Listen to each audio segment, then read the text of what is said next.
주님의 그 사랑 우리의 마음속에 언제나 품고 어떤 삶의 형편 속에서도 흔들림이 없는 주의 자녀들로 걸어가는 저희들이 되게 하여 주옵소서.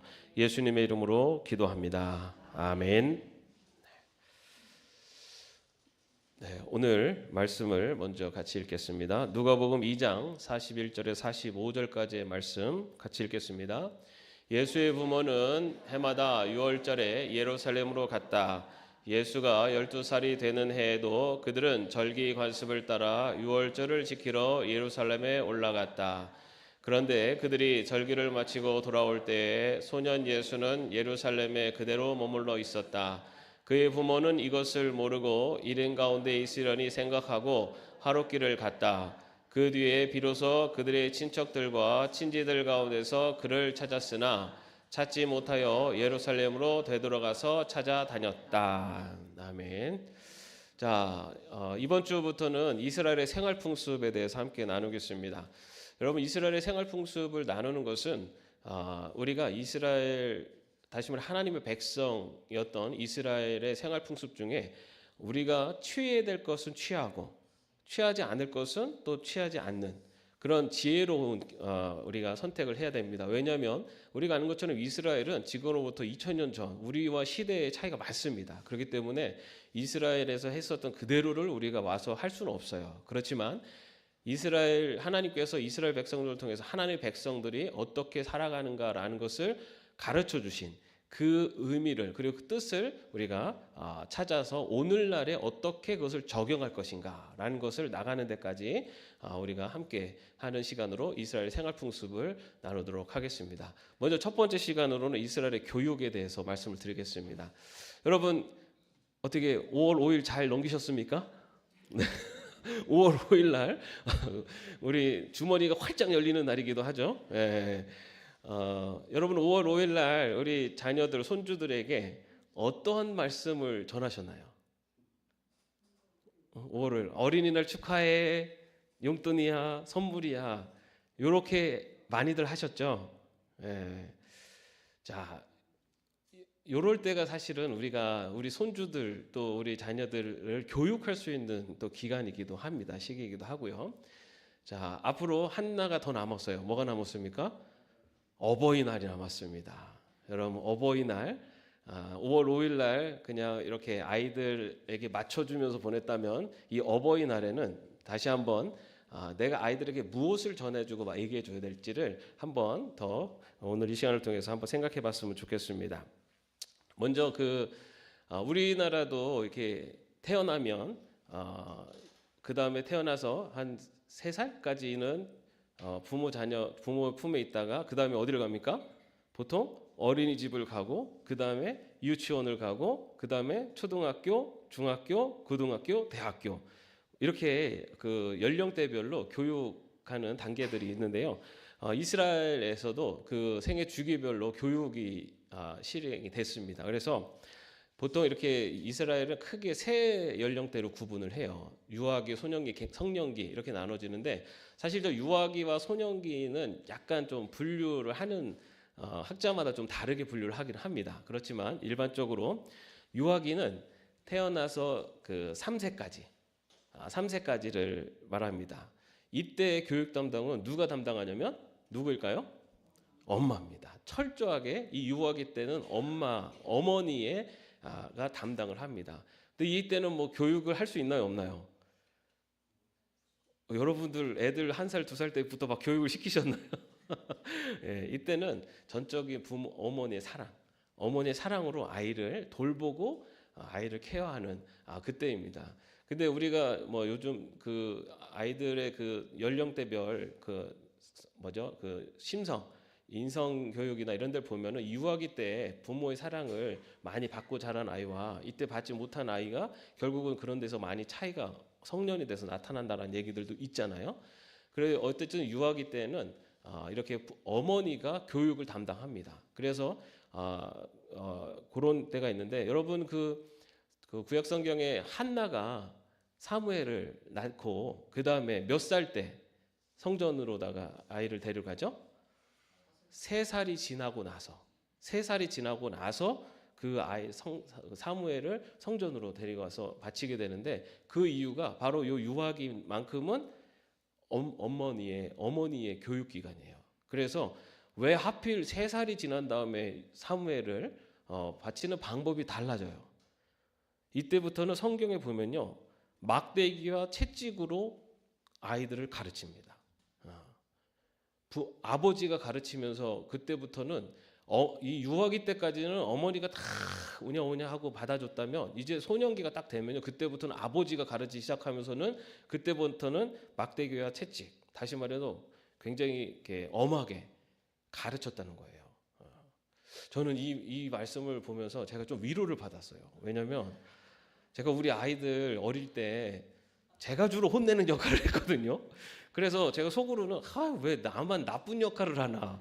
엄마는 착한 다 받아주는 역할, 아빠는 혼내는 역할. 그러니까 아버지는 좀 애들한테 좀 무서운 사람 이렇게 비치는 것 같아서 나는 원래 그렇게 무서운 아빠가 아닌데 나 스스로 생각하기에는 그랬는데 성경의 교육 방식이 아이가 5세 이상 됐으니 소년기가 들어가면요, 아버지가 가르치는데 아버지의 교육 방식이 어머니처럼 오냐가 아니었어요.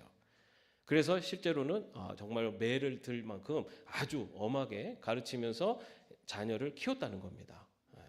그래서 여러분 성경에 보면은 채찍을 들지 않는 부모는 부모가 아니다라고 하는 그런 내용까지 나와요. 그 얘기는 이 소년기 이 시기에 자녀 교육하는 방식이 오냐가 아니었다는 거예요. 엄하게 혼을 낼 땐 혼을 내고, 그리고 이 아이가 스스로 혼자서 설 수 있는 것들을 이때 다 가르쳐 줬다는 겁니다. 이거는 오늘날 좀 우리 이 세대들도 좀 본받아야 될 것 같아요. 요즘은 다 부모들이 다 오냐잖아요. 초등학교 가도 오냐, 중학교 때까지도 오냐. 근데 그건 성경적인 교육 방식이 아닙니다. 성경적인 교육 방식은 엄하게 가르칠 것은 엄하게 가르치는 거예요. 그렇게 키우는 것이 성경적인 방식인데, 요것이 가정에서는 아버지가 담당을 하게 되는데요. 이거 구약 시대는 주로 이것을 아버지가 담당을 했어요. 그러다가 이 신약 시대에 와가지고서는 요 기능이 또 어디로다가 이제 조금 바뀌어지게 되냐면 회당으로 바뀌게 됩니다. 회당. 여러분 우리 이스라엘 그 얘기 들으면 회당 많이 들으시잖아요, 그죠? 이스라엘 유대인들이 모인 곳에는 회당이 있고 그 회당이 바로 거기서 모여서 기도하고 말씀을 읽고 그리고 교육하는 장소가 회당이었습니다. 근데 이 회당이 처음부터 있었던 것이 아니라 그 이스라엘 백성이 바벨론에 의해서 멸망당하잖아요. 그럴 때 예루살렘 성전도 다 파괴됩니다. 그 이후에 디아스포라 유대인, 뿔뿔이 흩어져 있는 유대인들이 이미 성전은 파괴되었지만 하나님의 말씀을 함께 묵상하고 기도할 수 있는 그 모임을 모이기 시작한 거예요. 그것이 기원이 돼가지고 이제 이스라엘이 모인 곳에는 이 회당이 세워지고 그 회당에서 기도하고 말씀을 보고 그 다음에 교육하는 장소로 회당이 그 역할을 하게 됩니다. 그러면서 이 회당에서 5세부터 7세까지의 교육하는 그 교육 시스템, 그리고 8세부터 12세까지 교육하는 시스템이 이렇게 구분이 돼서 모임이 이렇게 이루어지는데, 그 5세에서 7세, 오늘날로 말하면 초등교육이죠. 초등교육에 해당하는 것을 베트 세페르라고 해가지고 이때는 알파벳, 기초 문법, 또 성경의 기본적인 내용들 이런 것들을 이때 다 배우게 됩니다. 우리가 잘 알고 있는 쉐마 이스라엘 그 부분 있죠. 그런 내용들을 이때 다 외우는 거예요. 그리고 그 각 이스라엘의 절기별로 그 찬양하는 찬양시, 그리고 모세오경에 나오는 창조 이야기, 레위기에 있어서 핵심적인 율법의 내용 이런 것들을 요 5세에서 7세 때 다 배웁니다. 그러고 나서 이제 8세에서 12세가 되면 중등교육 과정이에요. 이때는 베트 미드라시라고 해서 이때는 모세오경을 아주 철저하게 배우고, 그 다음에 이때 글쓰기, 그리고 수학, 그리고 이때 그 교육 방식은 랍비를 중심으로 하는 토론식 교육이 이루어지게 됩니다. 이때까지가 바로 그 12세, 12세까지 이루어지는 중등교육이에요. 이렇게 이스라엘의 유대, 지금도 정통 유대인들은 이 방식을 고수하고 있어요. 그래서 학교에 가면요, 우리처럼 수학, 국어를 먼저 배우지 않아요. 학교에 가면은 먼저 하나님의 말씀을 먼저 배웁니다. 그리고 그 말씀을 가지고 그 토라에 있는 내용을 가지고 토론식으로 토론을 하는 걸 먼저 해요. 그게 더 우선이고 그 다음에 뭐 수학이니 이런 그 학과목을 배워요. 이스라엘 정통 이스라엘은 유대인들은 지금도 그렇게 가르치고 있어요. 이것이 바로 그 예전부터 배워온 그게 정통적인 유대인들의 수업 방식이었어요. 그래가지고 유대인들이 12세가 되기 전까지의 유대 아이들은 모세오경과 시편은 거의 줄줄 다 외웠다라고 했습니다. 모세오경과 시편을요 다 외웠어요, 아이들이. 그러니까 그 당시에는 그런 걸 외우는 게 당연했어요. 여러분, 그렇다면은 우리가 이해되는 부분이 있습니다. 예수님께서 말씀하실 때 뭘 잘 인용하셨어요? 구약 성경을 인용하셨어요. 그죠? 그런데 당시에는 그 일반 이 회당에서 교육받은 유대인 아이들은요, 이런 모세오경과 시편 이 내용들은 거의 다 외우고 있었다는 거예요. 그렇기 때문에 예수님이 어느 부분을 인용해서 얘기하면 우리 같은 경우는 그거 어디 나오지? 하고 막 찾아봐야 되잖아요. 근데 그 당시에는 그 얘기를 들으면 다 그 사람들도 다 알고 있었어요. 그렇기 때문에 그 얘기를 다 듣고 그게 그런 말이야? 라고 하면서 굉장히 충격적으로 다가온 거죠. 좀 다르죠, 그죠? 예, 그렇게 이제 되고 그 다음에 13세가 되면 성인식을 합니다. 성인식을 하면 성인식 이후부터는 이제 성령기가 돼서 이때는 이제 어떤 그 중등 교육까지는 그 당시 유대 아이들이 거의 다 그 과정을 거치지만 이 성령기가 되면서부터는 그 아이들 중에 정말로 똑똑하고 지혜로운 아이들은 계속 이 공부를 계속하게 해요. 그래가지고 이때는 회당 교육을 떠나서 이때 스승을 찾아가는 겁니다. 이때 스승을 찾아가서 그 스승과 함께 동거동락하면서 그 스승으로부터 이제 전수를 받는 거예요. 그래서 여러분 바울이 가말리엘 문화에 있었다라는 얘기 하잖아요. 그것은 바울이 중등 교육 과정까지는 그 회당에서 교육을 받았고, 그리고 성인식을 끝난 다음부터 고등 교육을 할 때 스승을 찾았고, 그 스승 중에 가말리엘이라고 하는 스승 하나에 갔는데, 이 가말리엘이라고 하는 이 스승이 예루살렘에 있었고, 이 스승이 아주 유명한 스승이었기 때문에 가말리엘 문화의 제자다라고 하면은 사람들이 다 인정을 해주는 이제 그런 구조였어요.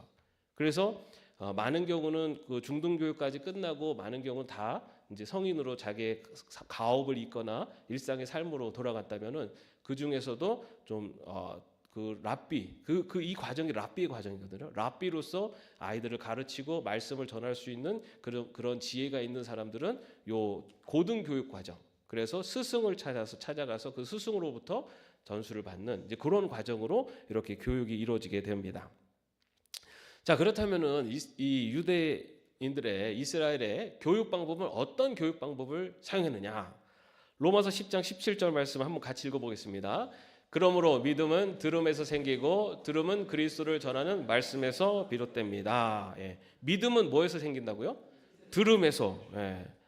여러분 이 말씀을 이 말씀을 딱 보고 어떤 분들은 그 기독교 방송, 극동 방송, 막 유명한 목사님 말씀 막 들어요. 그러면서 내가 믿음이 이제 생기겠지. 여러분, 그런데 이 말씀을 이해하려면 당시 상황을 이해해야 됩니다. 그 당시에 어떤 것인지.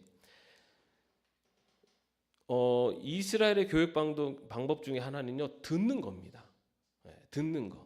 요즘은 우리 교육을 어떻게 합니까? 책으로 다 읽고 보고 쓰고 하잖아요, 그죠? 근데 이스라엘의 당시의 교육 방식은 듣는 거예요. 왜 그랬을까요? 먼저 이런 어떤 책이나 이런 인쇄물이 당시에는 너무너무 귀한 거였어요. 그래서 성경 말씀도 오늘날은 뭐 이 성경책이 너무너무 흔하지만 당시에는 이런 그 말씀이 적혀 있는 그 두루마리, 양피지로 만든 두루마리 이런 것들은 일반인들은 갖고 있을 수가 없었어요. 그렇기 때문에 하나님의 말씀은 어떻게 할 수밖에 없어요? 들을 수밖에 없었어요. 그런데 중요한 것은 그 듣는 게 무엇을 듣느냐면은 바로 하나님의 말씀을 듣는 겁니다. 근데 그 말씀을 어떻게 듣는 거냐면 그 말씀을 해석하는 그런 것만 듣는 게 아니에요. 하나님의 말씀 그 자체를 듣는 겁니다. 하나님의 말씀 자체를. 여러분 우리가 이 말씀을 들으면서 난다고 해서 여러분 우리가 막 어디 유명한 목사님 설교 듣고 막 하면은 막 내가 믿음이 막 생겨날 것 같지만 성경은 그렇지 않아요. 말씀을 들은 데서 나온다 그래요. 말씀 자체를. 여러분 우리가 이 유명한 목사님 설교 들으면은 막 좋을 것 같지만요. 여러분 우리 귀가 높아져 가지고 다른 웬만한 목사님 설교를 들어오지도 않아요. 오히려 그것 때문에 내 믿음이 방해가 돼요. 여러분 우리가 가장 먼저 우선해야 되는 것은 말씀을 해석하는 걸 듣는 게 아니라 말씀을 듣는 거예요. 말씀. 오늘날로 말하면 뭡니까? 말씀을 읽는 거예요. 말씀을 읽는 게 가장 기본이고 가장 먼저 해야 되는 겁니다. 말씀을 읽지 않고 그거를 해석한 걸 듣다 보면은 말씀 자체의 뜻과 의미보다 그 말씀 하는 사람들의 그 화술에 넘어가요 버려요. 재밌게 말하면 그거는 말씀이 은혜롭고 똑같은 말씀인데 재미없게 말하면 말씀이 은혜가 없고 그게 왜 그래요? 말씀을 전하는 방식으로 우리가 거기에 휘둘리기 때문에 그래요. 우리는 가장 먼저는 말씀입니다. 말씀. 내가 그 말씀을 철저하게 읽어야 돼요. 어떻게까지 읽었는지 좀 이따 말씀드릴게요. 그래서 회당에서 듣는 것은 말씀을 듣는 것을 말해요. 그리고 또 하나는 이 들을 수밖에 없는 게 두루마리에는 히브리어로다가 적혀 있습니다. 히브리어. 당시에는 신약 성경이 없을 때니까요. 히브리어로 적혀 있는데 이 히브리어는 당시 사람들이 쓰던 용어가 아니었어요. 당시에는 페르시아의 멸망 이후에 당시에 그 아람어를 이제 그 사람들이 사용했고 그리고 유대인들도 당시에 아람어를 일반 언어로 사용했습니다. 그러다 보니까 히브리어는 잘 이해를 못해요. 그래서 회당에 가서 거기에는 랍비가 또는 그 봉독하는 자가 하나님의 말씀을 히브리어 읽으면 그것을 아람어로 다시 번역해주고 이렇게 해서 듣는 거였어요. 이렇게 들으면서 그 믿음이 난다라고 얘기하고 있는 겁니다. 자, 그 다음에 또 하나의 방법 뭐냐면 시편 1편 2절 우리가 잘 아는 말씀 한번 같이 읽어보겠습니다. 오로지 주님의 율법을 즐거워하며 밤낮으로 율법을 묵상하는 사람이다. 여기 앞에 뭐 있습니까? 복이 있는 사람은으로 시작하죠. 복이 있는 사람은 주님의 율법을 즐거워한다라는 것은 뭐 그것을 즐거워하고 좋아하고 그것을 가까이 두고 밤낮으로 율법을 묵상한다라고 되어 있어요. 그죠? 여러분이 묵상한다라는 의미가 뭘까요? 우리 현대는 조용히 침묵 가운데 그 말씀을 음미하고 생각한다라는 것을 묵상한다고 얘기하잖아요.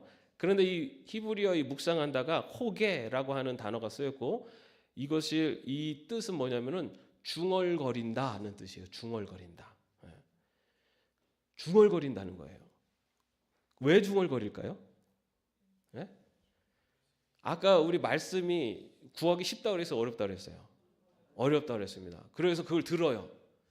그리고 나서 뭘 중얼거리냐면 들은 바를 중얼거리는 겁니다. 그렇죠. 중얼거리는 거예요. 그러면 그게 오늘날의 뭐랑 같아요? 암송입니다. 암송. 하나님의 말씀을 듣고 그 들은 거를 중얼거리는 것은 그것을 반복해서 외우는 거예요. 요게 이스라엘 유대인들의 교육 방법이었어요.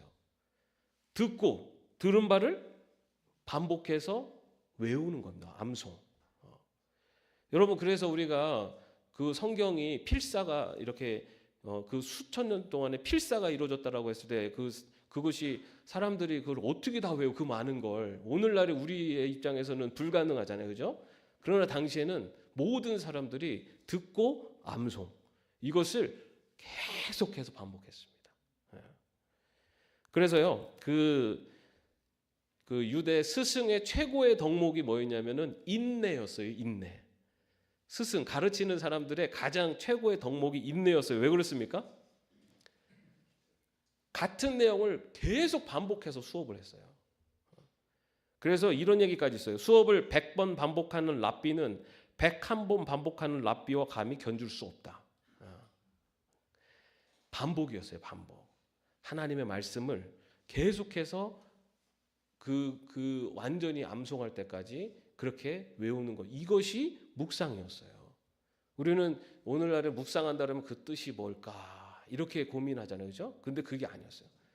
여기서 묵상은 하나님 말씀을 반복적으로 암송하는 것을 말합니다. 그래서 이스라엘의 교육 방법은 딱 두 가지가 핵심이었어요. 먼저는 듣는 겁니다. 듣는 거. 뭘 듣는 거죠? 하나님의 말씀을 듣는 거예요. 오늘날로 말하면 하나님의 말씀을 읽는 겁니다. 그리고 또 하나는 반복을 통해서 암송을 했다는 거예요. 이것이 이스라엘 유대인들이 자녀들을 교육하는 방식이었어요. 여러분 오늘날 우리가 자녀들을 신앙 안에서 교육하는 방식 어떻게 하고 계십니까? 어떻게 하고 계세요? 우리 자녀들 또 손주들 신앙 교육을 어떻게 지금 하고 계십니까? 이스라엘의 교육 방법, 다시 말해 하나님의 말씀을 아이들에게 하나님의 말씀을 읽도록 그렇게 아이들을 독려해주고 그들 그렇게 이끌어줘야 돼요. 그리고 또 하나는 뭡니까? 반복입니다. 암송. 여러분 주의 말씀은 내 발의 등이요 나의 길에 빛이십니다 라고 하잖아요. 그게 무슨 말씀이냐면요. 말씀을 많이 읽으면서 내 길이 보이고 이런 것도 있지만 내가 어떠한 상황 속에 처했을 때 어두운 상황 속에 처했을 때 나에게 빛을 비춰주시는 그 말씀이 나에게 빛을 비춰주신대요. 그러면 그 빛이 어떻게 비춰지겠어요? 아무것도 모르는데 갑자기 빛이 탁 나타나나요? 아니에요. 내 삶 속에 내 머릿속에 하나님 말씀이 딱 박혀 있으면 그 상황에 하나님의 말씀이 이 상황 속에서 어디로 가야 되는지를 말씀을 통해서 비춰주신다는 겁니다. 우리는 그런 체험을 하신 분들도 계실 거예요. 어느 순간에 어떤 말씀이 나에게 탁 떠오르게 하시고 그래서 이게 하나님의 뜻인가 보다. 이런 깨달음, 그 깨달음을 받으려면 먼저는 내가 많은 말씀을 알고 있어야 돼요. 외우고 있어야 돼요. 우리 자녀들이 신앙교육 방법 중에 이스라엘에서 우리가 꼭 놓치지 말아야 될 것, 하나님의 말씀을 읽게 하는 것, 그리고 그 말씀을 외우게 하는 것. 요게 이스라엘이 신앙교육하는 방법이고 이스라엘이 지금도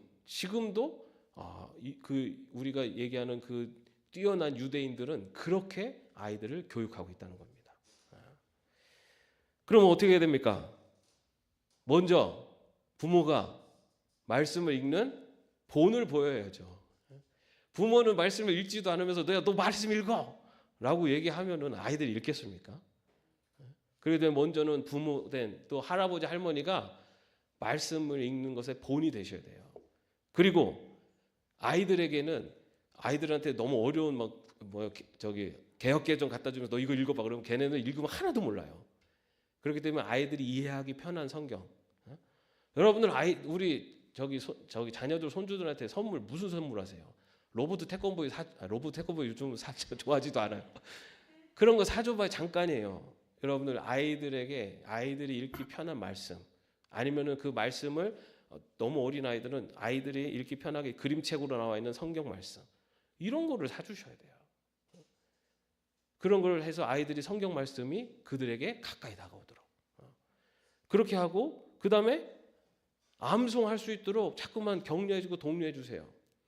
여러분들 손주가 와가지고 할머니 나 이번에 영어 100점 맞았어. 그럼 아이고 착해라 하고서는 용돈 주시죠. 그럼 그것도 좋아요. 그러나 할머니 나 오늘 이번에 말씀 이거 외웠어. 그래 너 아니면 너 다음에 말씀 외워오면은 할머니가 용돈 줄게. 그러면 어쨌든 아이들이 어릴 때 외울 거 아니에요. 여러분 어릴 때 외운 말씀은 안 잊어버려요. 그렇게 여러분 어떻게 우리의 자녀들을 우리 손주들을 말씀에 가까이 가게 할까? 여러분 이스라엘 백성들은 초등학교에 입학할 때 어떤 예식을 거치냐면 입학식이 따로 없어요. 개인으로 들어옵니다. 어떻게 하냐면요. 그 메두사라고 하는 그 말씀이 적혀 있는 그 길쭉한 통이 있는데 거기다 꿀을 발라요. 그리고 아이들한테 이 꿀을 빨아라 그래요. 그래서 꿀을 이렇게 빨아요. 꿀이 달아요, 써요. 이 머리에 뭐가 박히면 하나님의 말씀은 달다. 이거를 가르쳐 주기 위해서 그게 입학식이었어요. 아이들한테 그렇게 가르쳐 주는 거예요. 하나님의 말씀이 너희들에게 삶에 너무너무 중요하다는 것을. 그리고 그 말씀은 주야로 암송하고 반복하라 라는 것을 가르쳐 주는 겁니다. 자, 이런 식으로 교육을 해왔어요. 자, 그럼 예수님은 어떻게 교육받으셨을까요? 하나님의 아들인 예수님 무슨 교육이 필요했겠습니까? 예? 아니에요, 여러분. 예수님도 이 교육을 다 받으셨어요. 당시의 유대 아이들은요, 요 과정을 거의 다 받습니다.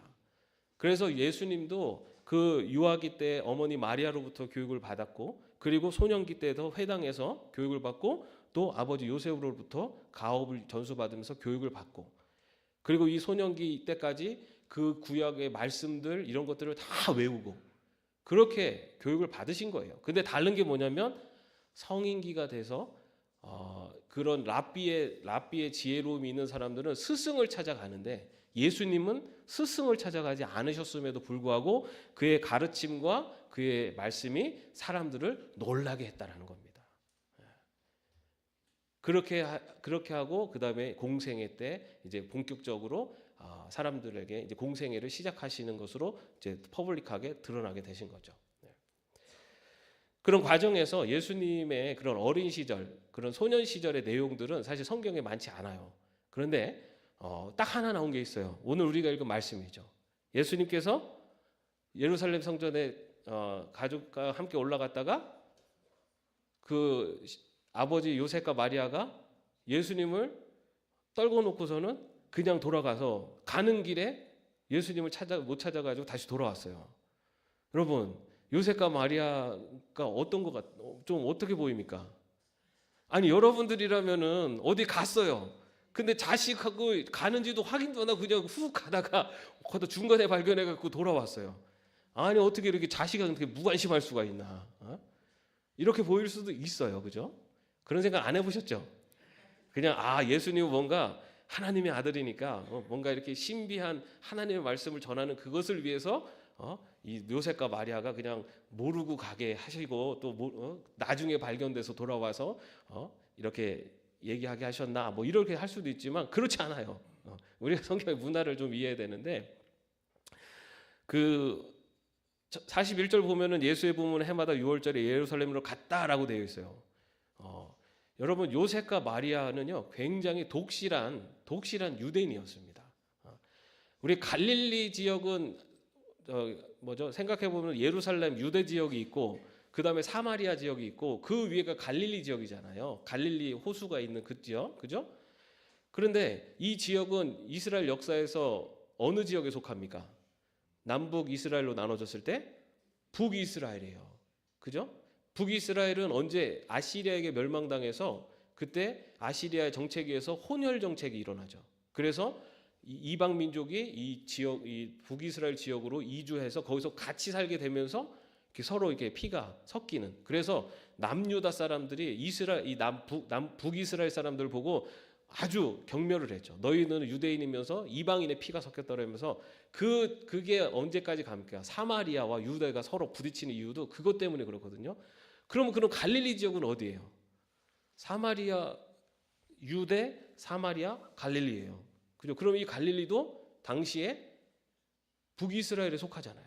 그럼 여기도 아주 그 유대인들이 굉장히 아주 혐오하는 그런 지역이어야 되는데, 근데 여기에서 요셉과 마리아가 그 갈릴리 지역의 나사렛에서 살았어요.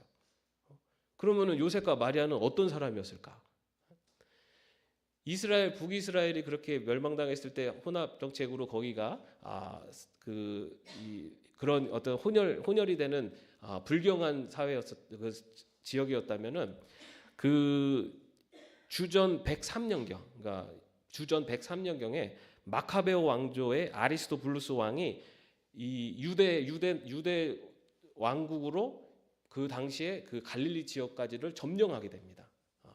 그리고 그의 뒤를 이은 그의 동생이 이 유대 지역, 그 갈릴리 지역을 유대인들의 땅으로 만들기 위해서 이 예루살렘 유대 지역에 있었던 사람들을 갈릴리 지역으로 이주를 시켜요. 그래서 여러분 우리 요셉과 마리아가 호적하러 어디로 갔었죠? 베들레헴으로 갔었잖아요. 유대 지역. 왜 그러면 거기 유대 지역에 거기 베들레헴에 살질 않고 나사렛으로 옮겼냐면 그 당시에 유대 지역 그 갈릴리 지역을 유대인들의 사회로 지역으로 만들기 위해서 유대 지역에 있었던 사람들을 갈릴리 지역으로 이주를 시켜요.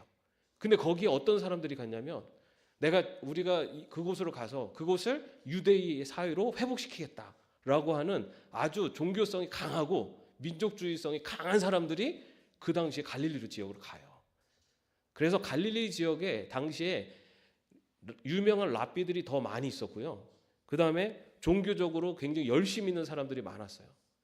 그래서 로마 제국에 의해서 그 예루살렘이 그 점령당하는 그 시기에 이 갈릴리에서는 그 로마에 대항하는 그 운동이 5번이나 일어납니다. 다시 말해서 이 갈릴리 지역에 사는 사람들은 종교성이 강하고 민족주의성이 강한 사람이었어요. 그러면 요셉과 마리아는 어떤 사람이었을까요? 바로 그렇게 종교성이 강한 유대인으로서의 자부심을 갖고 있는 사람이었어요. 그렇기 때문에 6월절이 되면은 예루살렘으로 6월절을 지키러 다녔던 겁니다. 그런데 그 6월절이 되면은 많은 유대인들이 그렇게 멀리서부터 오게 돼요. 그러면 무슨 위험이 생깁니까? 예루살렘에 올 때 뭐를 갖고 옵니까? 재물을 갖고 오잖아요. 그죠? 재물을 갖고 오다 보니까 누구의 표적이 됩니까? 강도들의 표적이 되는 거예요. 그래서 개별적으로 오기도 하지만 그룹을 이뤄서 왔어요. 그래서 그 나사렛 갈릴리 지역에서 그 그룹을 이뤄서 예루살렘으로 이렇게 오게 됩니다. 그 그룹을 캐러반이라고 불러요. 캐러반이라고 부르는데 그런데 보통 어떻게 그룹을 이뤄가냐면은 세 그룹을 나뉘어요. 선발대, 후발대, 그리고 중간에. 그래서 선발대와 후발대는 남자들이 줄어서 성인 남자들이 가고 중간에는 여자와 유아들, 노인들이 어린이들이 중간으로 가요. 아이를 보호하기 위해서 그렇게 이제 집단이 이렇게 이동을 해서 예루살렘까지 갑니다. 자, 그리고 당시에는 12살이 되면은 성인식을 했습니다. 성인식. 어디서 했냐면은 예루살렘 성전에서 했어요. 자, 오늘 말씀에 보면은 41절 몇 절이죠? 42절 말씀에 보면은 예수님께서 12살이 되었다라고 나오고 있어요. 그죠? 그래서 예수님께서 지금 12살이 돼서 예루살렘 성전으로 성인식도 하러 가는 겁니다.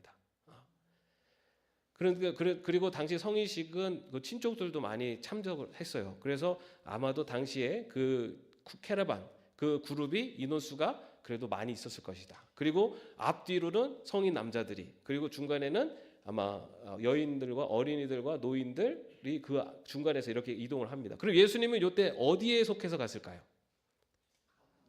그죠? 가운데 속해 있었어요. 왜냐하면 아직 성인이 아니었기 때문에. 자, 그렇게 해서 예루살렘으로 갔습니다. 가가지고 통곡의 벽에서 주로 성인식을 했는데 통곡의 벽에서 성인식을 하고 거기서 유월절을 지켰어요. 그 유월절을 지키고 이제 그 그룹이 다시 돌아가는 겁니다. 돌아가는데 뭐가 변했냐면 예수님의 지위가 바뀌었어요. 그죠? 어떻게 바뀌었어요? 성인식을 했기 때문에 이제는 성인이 됐어요. 자, 그래서 그렇게 돌아가는 거예요. 돌아가면서 무슨 문제가 생겼을까요? 중간에 있었던 사람들, 처음에 올 때 같이 갔었던 사람들 볼 때는 예수님이 안 보여. 그럼 뭐라고 생각을 할까요? 이제 성인식을 해서 선발대나 후발대에 가 있겠구나 생각을 하는 겁니다. 자, 그럼 또 선발대나 후발대는 어떻게 생각할까요? 올 때도 없었어요. 그래서 가운데 있나 보다. 아니면은 올 때 없었기 때문에 여길 와야 된다라는 생각을 못 했겠죠. 자, 그러다 보니까 선발대, 후발대도 중간에 있는 그룹에서도 이 예수님이 어디로 갔는지를 파악을 못 했던 겁니다. 그래서 요셉과 마리아가 자식에 대한 사랑이 없거나 관심이 없어서가 아니라 당시에 그런 이 캐러반의 구조적으로 그리고 성인식을 하고 오는 예수님이 그 중간에서 이쪽도 저쪽도 이 서로 어느 곳에 있을 거다라고 하는 가운데서 예수님 발견하지 못하고 하룻길을 왔을 때 그때 이제 인원수 파악을 할 때 그때 발견이 된 거죠. 그래서 다시 마리아와 요셉은 돌아가서 예수님을 찾으러 가게 됩니다. 요 때가 바로 성인식 할 때입니다. 그래서 이때 이제 마리아 요셉이 돌아가서 예수님을 만났을 때 그 예수님께서 어찌하여 나를 찾으셨습니까? 내가 내 아버지 집에 있어야 할 줄을 알지 못하셨습니까? 라고 그렇게 말씀을 합니다. 그런데 이것이 무슨 의미인지를 요셉과 마리아는 알지 못했다라고 나오고 있어요. 요셉과 마리아의 입장에서는 그냥 성인식을 한 아들이 이쪽 저쪽에서도 끼지 못한 상황에서 그것을 놓쳐서 다시 돌아와서 찾은 것입니다. 요게 이제 성인식에 관련되어 있는 예수님의 성인식과 관련되어 있는 내용이에요. 그러면서 마지막 52절에는 예수는 지혜와 키가 자라고 하나님과 사람에게 더욱 사랑을 받았다라고 나오고 있습니다. 여러분 예수님도 하나님의 말씀을 듣고 그리고 그것을 반복해서 암송하고 하는 교육을 다 받으신 거예요. 그리고 그 말씀을 바라보고 해석하는 그것이 다른 랍비들과는 다른 그런 해석과 말씀을 전하시면서 많은 사람들에게 그것으로 인해서 주목을 받게 되게 됩니다.